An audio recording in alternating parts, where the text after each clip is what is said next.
నమస్తే ఎవ్రీవన్. అయితే ఇప్పుడు జగన్మోహన్ రెడ్డి గారు తెలంగాణ సిబిఐ కోర్టుకి అయితే హాజరయ్యారు. అయితే ఇప్పుడు అక్కడికి వచ్చిన అభిమానుల్ని ఇక్కడ ఉండే ప్రముఖ నేతలు తరలించినట్టు తెలుస్తోంది. ఇదే అంశం మీద ఒకసారి విశ్లేషణ తీసుకుందాం. ప్రస్తుతం మనతో జర్నలిస్ట్ జగదేవ్ ఉన్నారు, వెల్కమ్ చేద్దాం. Hello sir. Hi Zakir. Sir, అక్కడ ఉండే అభిమానులందరినీ పంపించారనే టాక్ నడుస్తుంది. సో నిజమే అంటారా? యాక్చువల్గా జగన్మోహన్ రెడ్డి గారు రీసెంట్గా బెంగళూరు నుంచి విజయవాడ గన్నవరం ఎయిర్పోర్ట్కి వచ్చినప్పుడు, లేదా గన్నవరం ఎయిర్పోర్ట్ నుంచి బెంగళూరు వెళ్ళినప్పుడు మంది ఎక్కువ లేరు. మహా అయితే ఒక 50 మంది 70 మంది ఉన్నారు. దాంతోపాటు మాజీ ఎమ్మెల్యే వల్లభనేని వంశీ కొంతమంది ప్రముఖులు ఉన్నారు.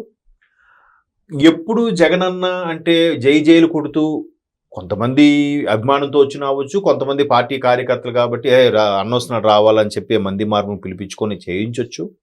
అది ఆహార పొట్లాల కోసమా లేదంటే ప్యాకెట్ల కోసమా అని పక్కన పెడితే. సో మొన్న మాత్రం ఎందుకో చాలా మంది మార్పులు తక్కువ ఉన్నారు. పైపెచ్చి పోలీసులు బందోబస్తు ఎక్కువ ఉన్నారంట, ఆయన కూడా వచ్చే అభిమానులు వాళ్ళకన్నా. సో ఆంధ్రప్రదేశ్లోనే పరిస్థితి అలా ఉంటే తెలంగాణలో అన్నకు అంత ఆదరణ ఉంటుందా అనేది ఇప్పుడు బిగ్గెస్ట్ క్వశ్చన్. మీరు అడిగే క్వశ్చన్ కూడా అదే.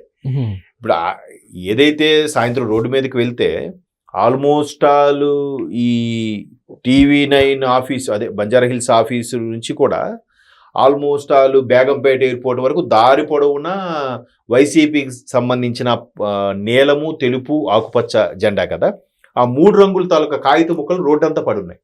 దారి పొడవున పోలీసులు బందోబస్తు అది ఉన్నారు. ఏంటని చూస్తే బేగంపేట, అదే పాత బేగంపేట ఎయిర్పోర్ట్ దగ్గరికి వెళ్ళేసరికి అన్న నీ రాక్ కోసం ఎదురు చూస్తున్నామన్నా అన్నట్టు కొంతమంది 2-3 చిన్న చిన్న పోల్స్ కడతారు కదా, అటువంటి బ్యానర్లు కూడా నేను చూసా. ఓకే, జగన్మోహన్ రెడ్డి గారు వచ్చి వెళ్ళినట్టున్నారు. అయితే దారి పొడవునా ఈ హంగామా ఎందుకంటే అన్న క్రేజ్ ఏమాత్రం తగ్గలేదు, అన్నకి ఎంత ఇమేజ్ ఉందని చెప్పే ప్రయత్నం. పైపెచ్చు ఇక్కడ హైదరాబాదులో అక్కడే జనాల్ని తరలించే పరిస్థితి ఇబ్బందికరంగా ఉన్నప్పుడు ఇక్కడ జనాల్ని తరలించే పరిస్థితి ఎంతవరకు కరెక్ట్? నిజంగా ఆయనకి అంత గ్రిప్ ఉందా, అంత ఆదరణ ఇక్కడ ఉందా అనేది, లేదా దీని వెనక ఎవరైనా ఉన్నారా అనేది చాలా అనుమానాలు ఉన్నాయి. చాలా మంది చెప్పేది ఏంటంటే జగనన్నకు ఫ్యాన్స్ ఉన్నారు, వచ్చారు, ఏదో చేశారని. ఇకపోతే ఇంకొంతమంది మన కాంగ్రెస్ మంత్రి పొంగులేటి గారు జగన్మోహన్ రెడ్డి అభిమాని, ఎందుకంటే ఇక్కడ ఎలక్షన్స్లో పోటీ చేసేటప్పుడు కూడా ముందు ఆయన వెళ్ళి కలుసుకొని వచ్చారు. ఆయన మీద ఒక విమర్శ అయితే ఉంది. విమర్శ అదే ఆయన ఇష్టం, తప్పేం కాదు. మంత్రి గారు ఆయన సపోర్టుగా ఉండొచ్చు, లేదా వాళ్ళకి ఏవైనా బంధుత్వమో లావాదేవీలు ఎవరు ఉండొచ్చు. సో ఆయన తరలించారంటే ఆయన కంప్లీట్గా కాంగ్రెస్.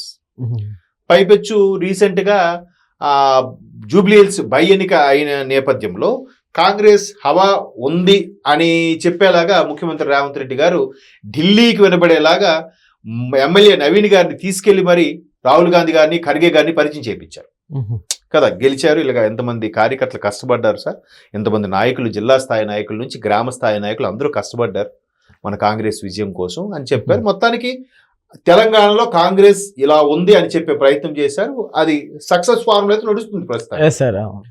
సో ఇక్కడ సక్సెస్ అయిన పక్కన పెడితే దీని మీద చాలా మంది విశ్లేషకులు అంటే ఆ టాపిక్ అటు ఎందుకు వెళ్తున్నారో ఒకసారి జాగ్రత్తగా వినండి.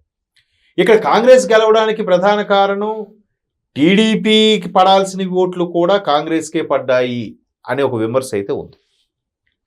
మేబీ గతంలో ఈయన అక్కడ టీడీపీలో పనిచేశారనా, లేదా పర్టికులర్గా ఒక సామాజిక వర్గం, ఎస్పెషల్లీ కమ్మ సామాజిక వర్గం ఎందుకో కాంగ్రెస్కి మొగ్గు చూపారంటే దానికి కారణం రేవంత్ రెడ్డి గారనే, ఇలా రకరకాల అయితే వార్తలు వినిపిస్తున్నాయి. రీజన్ ఏదైతేనే మొత్తానికి నవీన్ యాదవ్ బుల్లెట్ దిగింది, ఎమ్మెల్యే సాబ్ అయ్యాడు ఆయన. సో ఇక్కడ టీడీపీకి ఫేవర్గా ఉండే రేవంత్ రెడ్డి గారు ముఖ్యమంత్రిగా ఉన్నారనే ఒక విమర్శ కూడా చేశారు కొంతమంది గతంలో. ఆయన గురువు అని, శిష్యుడని. బట్ ఒక పార్టీలో ఒకప్పుడు కలిసి పనిచేసాం, గురు శిష్యుల బంధం కాదు, కొలీగ్స్ ఇద్దరం అంతే, కొలీగ్స్గా చేశాం తప్ప ఇది గురు శిష్యుల బంధం కాదని ముఖ్యమంత్రి రేవంత్ రెడ్డి గారే చాలా సందర్భాలు ఖండించారు. ఇదిలా ఉంటే ఇక్కడ జగన్మోహన్ రెడ్డి గారికి మాజీ ముఖ్యమంత్రి కేసీఆర్ గారికి కూడా కొన్ని అవినాభావ సంబంధాలు ఉన్నాయి, వాళ్ళు వీళ్ళు ఒకటే అని కూడా కొన్ని వార్తలు చూసాం. ఎందుకంటే 23 తెలంగాణ ఎలక్షన్స్ ముందు డిసెంబర్ 1నో 3 ఇప్పుడు ఎందుకు గుర్తులు 1వ తేదీన అయింది అనుకుంటా పోలింగ్. దానికి సరిగ్గా ఒక రోజు ముందు 2 రోజుల ముందు ఇటువైపు తెలంగాణ పోలీసులు మోహరించబడ్డారు, అటువైపు నుంచి ఆంధ్ర పోలీసులు మోహరించబడ్డారు. ఇదంతా హైడ్రామా క్రియేట్ చేస్తున్నారు. అక్కడ జగన్మోహన్ రెడ్డి సపోర్ట్ తీసుకుని కేసీఆర్ గారు ఈ విధంగా చేశారని ముఖ్యమంత్రి రేవంత్ రెడ్డి గారు అప్పుడు క్యాన్వాసింగ్ లో కూడా చెప్పారు. అప్పటికి ఇంకా ముఖ్యమంత్రి అవ్వలేదు. సో వీళ్ళిద్దరికి ఏవో సత్సంబంధాలు ఉన్నాయి.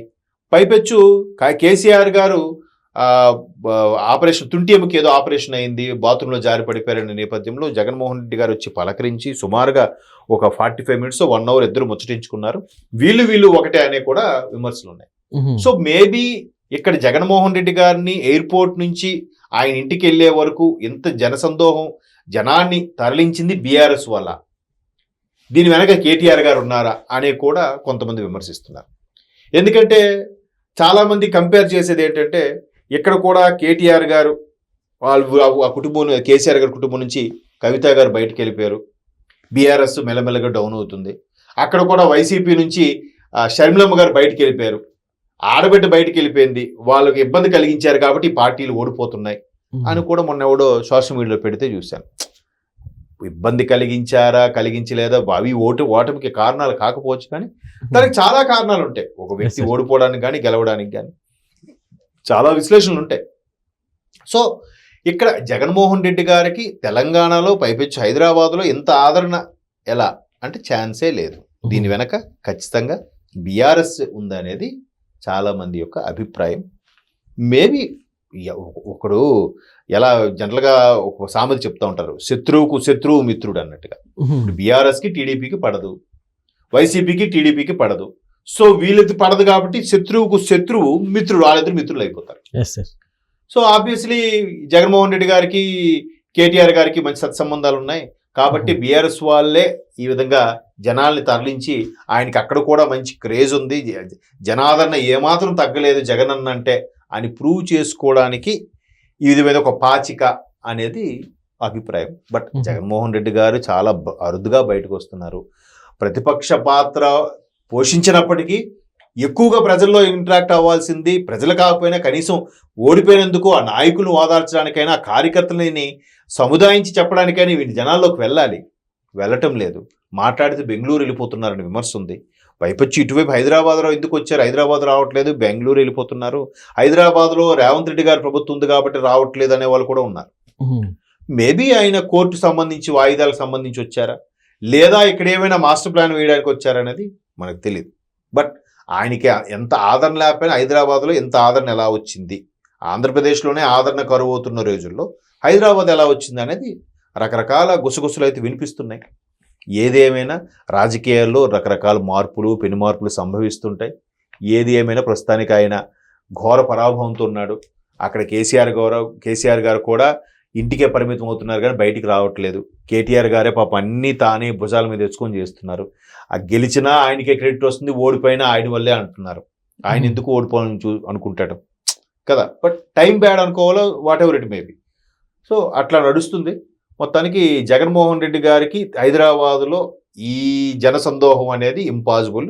దీని వెనక ఎవరో ఉన్నారు, తరలించారు, డబ్బులు ఇచ్చి తెప్పించారు అనేది ప్రధానంగా ఉండే విమర్శ. చూద్దాం అది.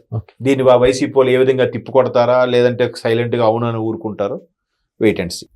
Okay sir, thank you.